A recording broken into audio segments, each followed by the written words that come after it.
தொடர்ந்து ஒரு நிமிட செய்திகளை பார்க்கலாம். நம்ம என்னமோ உனக்கு போய் கூட்டணி பேசின மாதிரியும் அவன் சொல்றான், இனிமேல் அதிமுக தலைமைக்கு நாங்க விரும்ப மாட்டோம், எங்கிட்ட வந்து கேட்டு போறணுமா? அந்த மாதிரி குழப்பம் தான் நாங்க நாட்டுக்கிட்டு செத்து போகக்கூடா.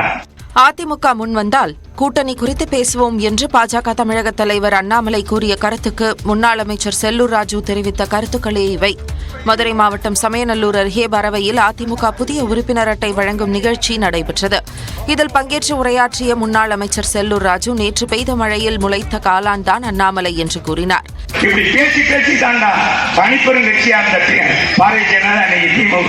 பாத்தீங்கன்னா மைனாரிட்டி கட்சி ஆகி போச்சு. பாராளுமன்றத்தில் திமுகவின் கொள்கைகளையும் கொடியையும் பட்டி தொட்டி எல்லாம் தெரிய வைத்தது எம்ஜிஆர் என்று தெரிவித்தார்.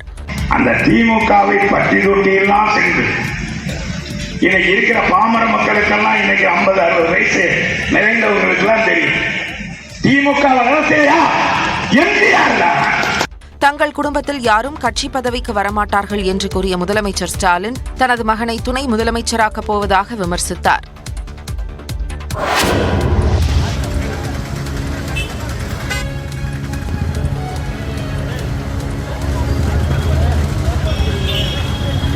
இப்படி ஆண்கள் பெண்கள் என கூட்டமாக மனு கொடுக்க வந்திருப்பது ஒரு நூதனமான கோரிக்கைக்கு. ஆமாங்க, அவங்க ஏரியாவில் டாஸ்மாக் கடை வேணுமா? தருமபுரி மாவட்டம் பெண்ணாகரத்தை அடுத்த அஞ்சேழி ஊராட்சிக்கு உட்பட்ட நலப்பரம்பட்டி, கெட்டூர், பலஞ்சர அள்ளி, ஆவனூர், நல்லாம்பட்டி, வண்ணாத்திப்பட்டி ஆகிய 7 கிராமங்களில் டாஸ்மாக் கடை ஏதும் இல்லையா. அதனால மது குடிக்கணும்னா 20 கிலோமீட்டர் தூரத்தில் உள்ள ஜக்கம்பட்டிக்கு போகணுமா. மேலும் மது குடிக்க ரொம்ப தூரம் போறதால ஆக்சிடென்ட் ஆகுதான். உள்ளூர்லேயே கடை இருந்தா குடிச்சிட்டு பாதுகாப்பா இருப்போம்னு சொல்லி தங்கள் ஏரியாவிலேயே டாஸ்மாக் கடை தேவைன்னு குடும்பத்தோட வந்து கலெக்டர் ஆபீஸ்ல மனு கொடுத்துருக்காங்க. இதனால தருமபுரி ஆட்சி அலுவலகமே பரபரப்பா ஆயிடுச்சு. சென்னையை அடுத்த ஆவடி மாநகராட்சியில் போதைக்கு எதிரான விழிப்புணர்வு நிகழ்ச்சி உற்சாகமாக நடைபெற்றது. இளைஞர்களுக்கான கிரிக்கெட் போட்டியை தொடங்கி வைத்த ஆவடி மாநகர காவல் ஆணையர் சங்கர் கிரிக்கெட் விளையாடி அசத்தினார்.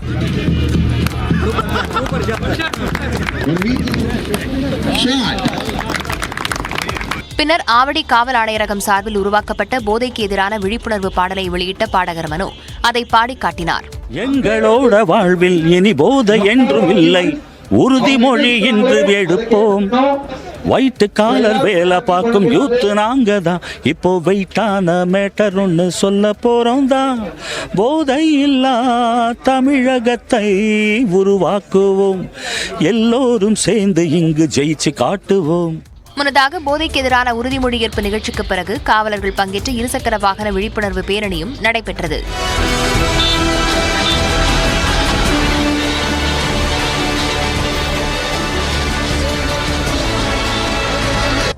சென்னை சேத்துப்பட்டில் பல்வேறு வழக்குகளில் தொடர்புடைய ரவுடி ரோஹித் ராஜ் என்பவரை பெண் உதவி காவல் ஆய்வாளர் சுட்டுப்பிடித்தார். 3 கொலை உட்பட பல்வேறு வழக்குகளில் தொடர்புடைய ரவுடி ரோஹித் ராஜ் என்பவர் கடந்த சில நாட்களாக தலைமறைவாக இருந்தார். இந்நிலையில் தேனியில் பதுங்கியிருந்த ரோஹித் ராஜை பிடித்த காவலர்கள் சென்னைக்கு அழைத்து வந்தனர். அப்போது சேத்துப்பட்டு பகுதியில் ரோஹித் ராஜ் தப்பிச் செல்ல முயன்றதாக கூறப்படுகிறது. அப்போது பெண் காவல் உதவி ஆய்வாளர் கலைச்செல்வி ரோஹித் ராஜின் வலது காலில் துப்பாக்கியால் சுட்டு பிடித்தார். இதில் படுகாயமடைந்த ரோஹித் ராஜ் கீழ்ப்பாக்கம் அரசு மருத்துவமனையில் சிகிச்சைக்கு அனுமதிக்கப்பட்டுள்ளார்.